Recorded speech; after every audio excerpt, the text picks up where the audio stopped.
In today's note, we're going to be looking at the perimeter of composite shapes. So in the formula sheet that you got earlier in class, earlier in the year, you can use that formula sheet for the perimeter of all basic shapes. But basically the perimeter is the distance around a shape. And that's going to be key because there aren't too many formulas for it. It's just the idea of you're adding up all the sides of your shape and adding it around. A composite shape is a shape that can be divided into more than one basic shape. So if you think of your basic shapes as being a square, rectangle, triangle, circle, a composite shape is a combination of those. So when you're trying to find the perimeter of composite shapes, basically you're trying to add up all the sides. The easiest thing to do might be to try to break it up into shapes that you know, and then find out the side lengths. And then once you know all the side lengths, you add them together. So you're dividing it into basic shapes, using the appropriate formulas to find your side lengths, and then adding them all up. So for example, if we look at the first one, we have a composite shape. We can see it's a combination of two rectangles. If we draw an imaginary line down here, we can see that combination of kind of two shapes. And we need to figure out what the perimeter is. Now, if we were to look at the shape, we have this side, this side, this side, and this side. What we're missing are this side and this side. When we have those two missing sides here, put them in a different color. When we have these two sides, then we can add them all up. Now, a way we can do this is by looking at our overall shape. So let's start with this side down here. We know that the entire distance, if I were to draw a box across, the entire distance across here would have to be 66.8 centimeters. As we can see on the other side of our rectangle, it would be 66.8. But part of it is already taken up. This part is what I'm looking for. This part here in dotted lines is missing, or it's not included, and we know by looking at the shape up the top that it's 19.4.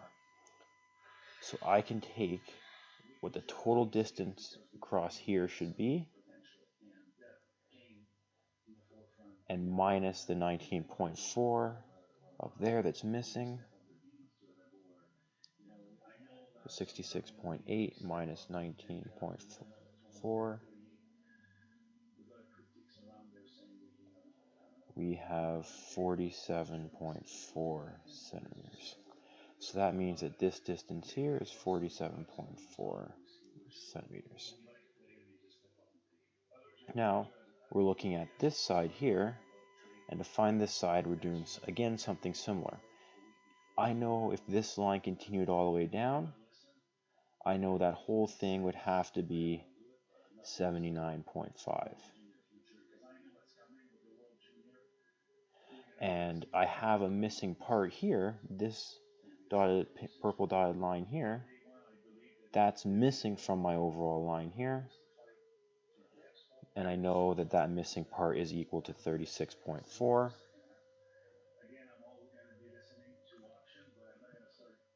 So what I can do the 79.5, which is what the entire thing would be, minus the part that's missing, so minus 36.4. 79.5 minus 36.4. We get 43.1. So that means this distance here, 43.1 centimeters. Now that I have measurements for all the sides, for perimeter, I just need to add up side 1 plus side 2 plus side 3 plus side 4 plus side 5, 2, 3, 4, 5, and plus side 6. So pick anywhere to start. I'll start at the top up here and just go around your shape and add up all the sides. So 19.4 plus 79.5 plus 66.8 plus 36.4 plus 47.4 plus 43.1. And what we're going to do now is just add all of those up. 19.4 plus 79.5 plus 66.8 plus 36.4 plus 47.4 plus 43.1. You get 292.6 centimeters. So that is your perimeter of this composite shape. Go down to example 2. We have another composite shape. We can see circle here, or half a circle outlined in blue, another half circle here, and we can see somewhat of a rectangle here with our dotted lines. So again, we're looking for the perimeter, so I need to have measurements of my entire shape. I know from my straight line on the bottom, the diagram tells me it's 0.6 meters. So the top would also be 0.6 meters because for a rectangle, your opposite sides are equal. So now I need to find a measure of my two curved parts. And now I am given the 0.5 meters, however, that's not the measurement of the curve. That's the measurement of this straight line here and this straight line here. And it is going to be different from the curve. But I can use this measurement to help me figure it out. So if I look at my shape, I have two semicircles or I have a full circle. Looking at your formula sheet, the perimeter of a circle,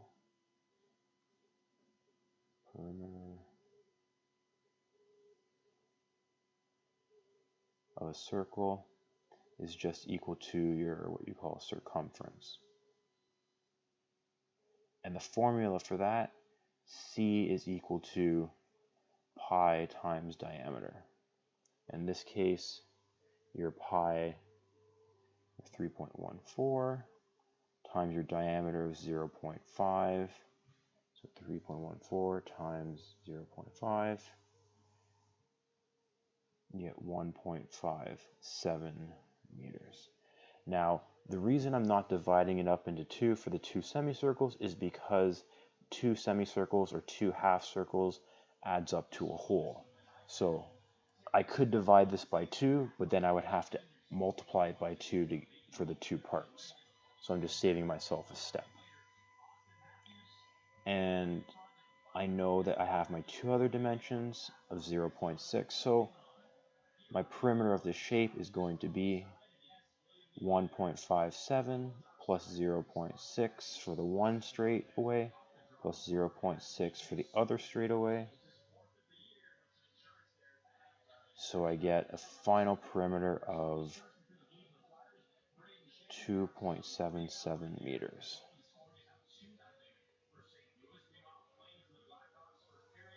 Example 3, I have a very different shape, something that I haven't seen before, and there's a couple sides that I'm missing.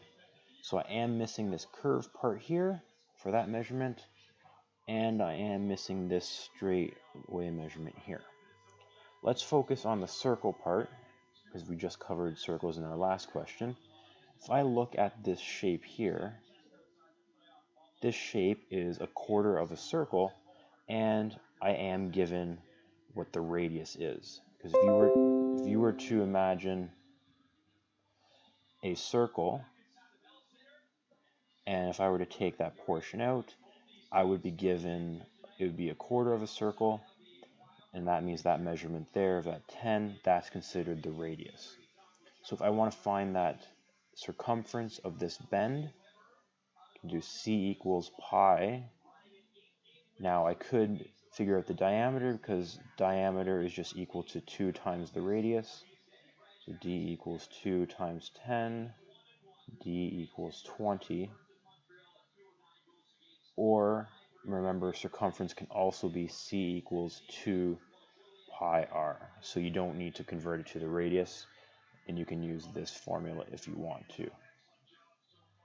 So c equals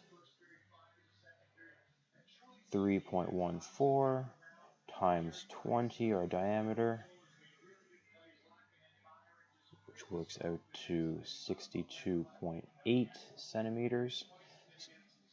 Now, this circumference would be for the full circle. I only want it for a quarter, so 62.8 divided by 4, because I only want it for a quarter, is 15.7 centimeters. So that means this curved part here is 15.7 centimeters. Now, the only other part I'm looking for is this diagonal part here. And you may have to visualize this. I want to create a triangle by either going like this or like that. Either way you visualize it, as long as you kind of can start to recognize or visualize the triangles, we can use Pythagorean theorem to help us here. So I need to figure out what this height is of my triangle and what my two legs are in order to find that hypotenuse. If the entire distance from top to bottom of my rectangle is 19, and I know from the bottom up to the base or the bottom of my triangle is 10, that means this leftover part would have to be 9 centimeters. And if I look at the base of my triangle, if I know from the bottom to here of my rectangle is 40, and the missing part from here to here is 15, then that means that the leftover part would have to be 25 centimeters. And you can visualize that in either way. It could be 9 centimeters here, 25 centimeters here. So with our two dimensions, now we can use Pythagorean theorem, a squared plus b squared equals c squared, to figure out what my hypotenuse is. So I'm going to do that separately down here. So it's 9 by 25. So a squared plus b squared equals c squared. 9 squared plus 25 squared equals c squared. So 9 times 9. So we have 81 plus 25 times 25 plus 625 equals c squared. 706 equals c squared. Remember, the last step we want to do is square root to get c. So if I square root that, 26.6 centimeters equals c. So that means that this diagonal up here is 26.6 centimeters. Now that I have all the measurements of all sides, I can go through and find my perimeter, because the perimeter is just, again, adding up all those sides all the way around. So perimeter equals side 1 plus side 2 plus side 3 plus side 4 plus side 5 plus side 6. Now there's only 6 sides here. So 1, 2, 3, 4, 5, 6.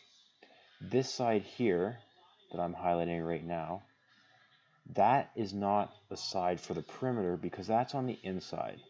And we're not worried about the perimeter on the inside. We're only worried about the outside. So we don't have to add that. So again, when you're finding the perimeter, just pick any side to start on and just count around your shape. So start at 19 plus 40 plus 10 plus 15.7 plus 26.6 plus 15. All 6 sides. And now we're just adding them up. So 19 plus 40 plus 10 plus 15.7 plus 26.6 plus 15 is 126.3 centimeters. So based on using our formulas for perimeter, understanding that the perimeter is the distance around an object, we can use some of our formulas to help us figure out what the perimeter of composite shapes are.